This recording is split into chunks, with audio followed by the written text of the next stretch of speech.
नमस्कार मित्रांनो. जसं की तुम्हाला सर्वांना माहिती आहे बघा, की आपली 27 तारखेपासून आपली एस-एस-सीची जी एक्झाम आहे, ती आपली सुरू होणार आहे. पण ह्या वर्षी थोडासा एक एक्झाममध्ये थोडासा एक बदल तुम्हाला बघायला मिळेल बघा, की जो स्लॉट बुकिंगचा जो काही विषय होता, तो थोडासा त्याच्यामध्ये चेंज करून त्यांनी तुम्हाला वीकचा प्रेफरन्स जो आहे, तो तुम्हाला तुमच्या एक्झामसाठी द्यायचा आहे. मग आता हा जो प्रेफरन्स आहे 4 आठवडे आहे, टोटल 4 आठवड्यांचा प्रेफरन्स तुम्हाला द्यायचा आहे. हा प्रेफरन्स देत असताना बऱ्याच विद्यार्थ्यांना कन्फ्युजन होत असणार आहे, की मी कोणता प्रेफरन्स देणं मला सोयीस्कर पडेल. तर ह्याच्यामध्ये बघा आणि जसं की आपण नेहमी थोडंसं आपल्या टेक्निकल गोष्टींवरती आपला जास्त भर असतोय. मग टेक्निकल विचार, टेक्निकल प्रोसेस काय असू शकते ह्याच्यामध्ये? आपल्याला वाटलं म्हणून आपण कुठलीही गोष्ट करायची नाही, लक्षात ठेवा.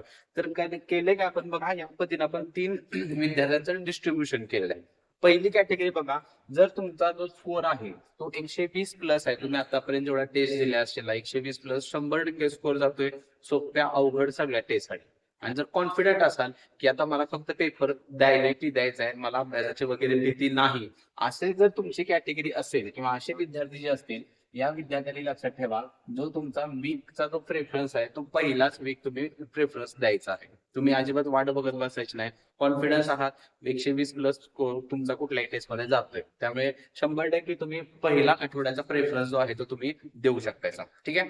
दुसरा एक वर्ग अशी तर बघा, ज्यांचा जो स्कोर आहे तो 100च्या अराउंड राहतोय. 100, 102, 105, कधी कधी 95, 99 असा स्कोर जर येत असेल तुमचा आणि थोडासा लो कॉन्फिडन्स आहे की पेपर कसा येऊ शकतो, मला काय केलं पाहिजे, अशा जर स्टेजमध्ये असाल, तर मात्र तुम्ही जो आपला दुसरा किंवा तिसरा जो आपला आठवडा आहे, यामधला तो प्रेफरन्स तुम्ही देऊ शकता, जेणेकरून तुम्हाला एक अंदाज पण येईल की काय कशा पद्धतीचं लेवल ह्या वर्षी मेंटेन व्हायला चालू झालेले आहे आणि त्याचा फायदा काहीतरी त्रुटी असतील तर त्या तुम्ही क्लिअर करू शकता. ठीक आहे. आणि तिसरा एक असेल तो म्हणजे कुठला, ज्यांचा अजूनही असं वाटतंय अशा विद्यार्थ्यांना की सर आमचा अजूनही अभ्यास सिलेबस जो आहे तो पूर्ण झालेला नाहीये. मग तो कुठल्याही विषयाच्या बाबतीमध्ये असू शकतो की तुम्हाला अजून काही वेळेची गरज आहे, जिथं तुमचे काही टॉपिक्स पूर्ण करण्याची तुम्हाला गरज पडणार आहे. मग अशा विद्यार्थ्यांनी लक्षात ठेवा की काहीही विचार न करता तुम्ही डायरेक्टली तुमचा जो प्रेफरन्स आहे तो शेवटच्या आठवड्यालाच असला पाहिजे. असं जर केलं तुम्ही, तर बघा जवळपास 1 महिना तुम्हाला इथून पुढे मिळेल. ठीक आहे. आणि ह्या एका महिन्यामध्ये तुम्ही तुमचा राहिलेला जो काही अभ्यास आहे, मग जे काही टॉपिक्स असतील ते तुम्ही चांगल्या पद्धतीनं क्लिअर करू शकता ह्या शेवटच्या महिन्यामध्ये. ठीक आहे. तर अशा पद्धतीनं तुम्ही थोडंसं टेक्निकल अप्रोच बघून जो काही वीकचा जो प्रेफरन्स आहे तुम्ही देऊ शकता.